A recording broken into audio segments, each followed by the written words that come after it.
This video was brought to you by Brilliant. When China started exporting loads of stuff in the 90s, everyone was happy.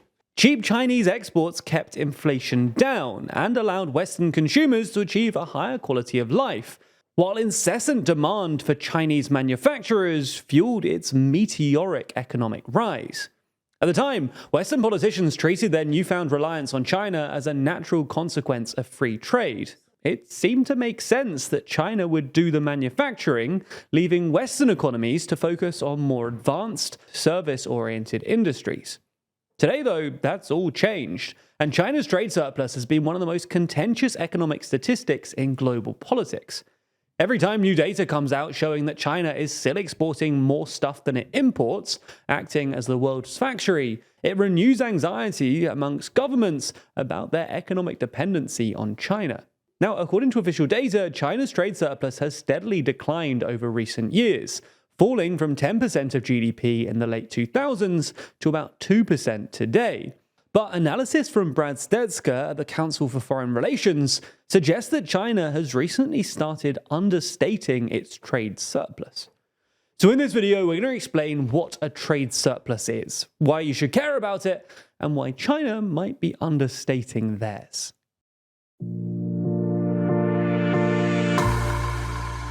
Before we start, if you haven't already, please consider subscribing and ringing the bell to stay in the loop and be notified when we release new videos. So let's start by just explaining what a trade surplus is and why you should care about it. Your trade balance basically measures how much stuff your country sells to the world, i.e. export, versus how much stuff you buy from the rest of the world, i.e. import. If you export more than you import, as China does, then you have a trade surplus. Whereas if you import more than you export, as America does, then you have a trade deficit. Generally, economists and politicians don't like trade deficits, because to cover the shortfall, you either need to borrow or rely on capital flows from other countries, i.e. money flowing into your country from abroad. But this is a bit risky because these flows can suddenly stop. Now, there are two common misconceptions about trade surpluses. Firstly, running a trade surplus doesn't necessarily mean your economy is globally competitive. Politicians and journalists in places like Germany, for instance, sometimes seem to claim that Germany runs a persistent trade surplus because German industry is super efficient. The thinking here seems to be that because German industry is the best, the world wants loads of German exports. Germany therefore exports a lot of stuff, more than it imports, and hence runs a trade surplus. But this thinking is confused.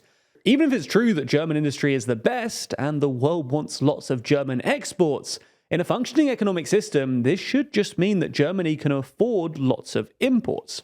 In other words, these exports should be used to pay for imports that make Germans better off, like nice French food or Italian handbags. Otherwise, you're just exporting for the sake of it. Rather, trade surpluses usually suggest that a country isn't able to get its hands on as many imports as it should be able to, often because workers in those countries aren't being paid enough.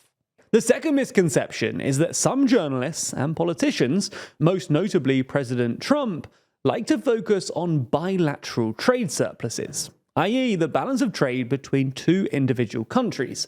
In Trump's case, he was obsessed with the balance of trade between China and the US, and implemented a series of measures to try and reduce it.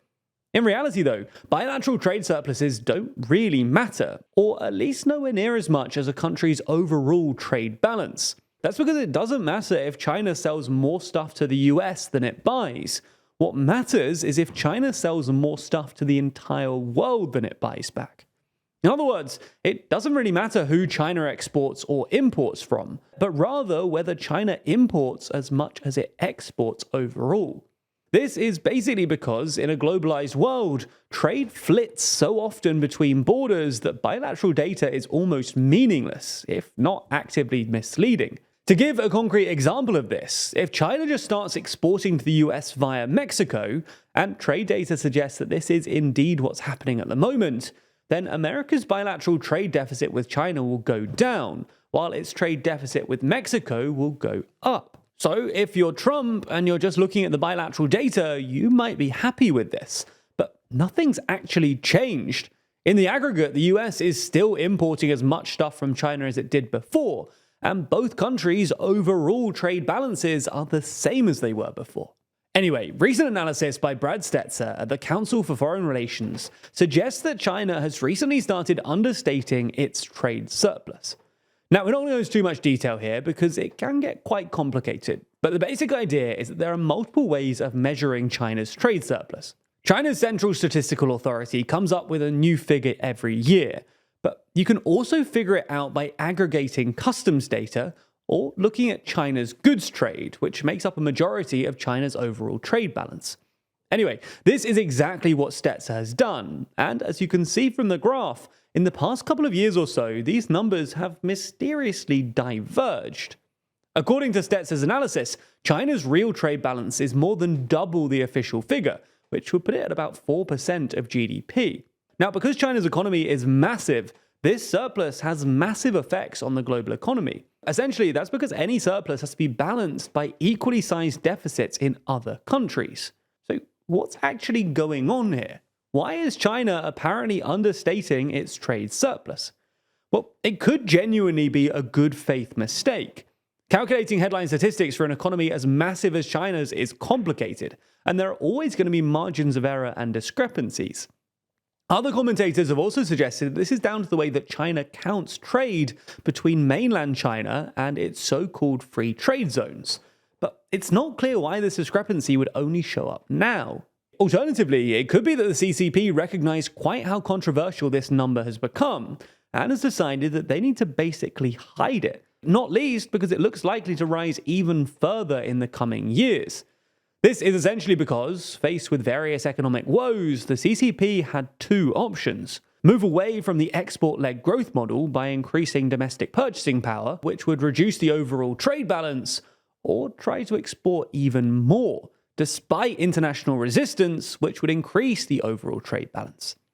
Recent comments by the CCP, however, suggest that they've chosen the latter, and they've decided to invest even more in manufacturing and other export-driven sectors. This will be controversial with the rest of the world, especially in the West, because they're trying to reduce their dependence on China, not absorb more exports. It's therefore at least possible that this statistical fiddling is an attempt to mitigate Western anxieties about their dependence on China. Now, understanding what exactly is going to happen here is a little tricky, requiring you to evaluate a lot of different information from often partial sources. It'll be sensible then to begin improving your own critical thinking skills so that you can stay sharp and better understand what's going on. And, well, our sponsor, Brilliant.org, can help you do exactly that. Brilliant is the online learning platform that's designed specifically to teach you everything from maths, data analysis, programming, and AI from the ground up. You don't need a fancy degree or to have dedicated hundreds of hours to studying any of these topics. All you need is a device with an internet connection and a spare few minutes a day. And with those few minutes, you'll be learning by actually doing. Because Brilliant allows you hands-on lessons that allow you to play around with concepts, a method that has been shown to be 6 times more effective than just watching lectures. What makes this even better is that this content is created by an award-winning team of teachers, researchers, and professionals from MIT, Caltech, Duke, Microsoft, and more. You can try everything that Brilliant has to offer for free for a full 30 days by clicking the link in the description. That way, you'll also get 20% off an annual premium subscription.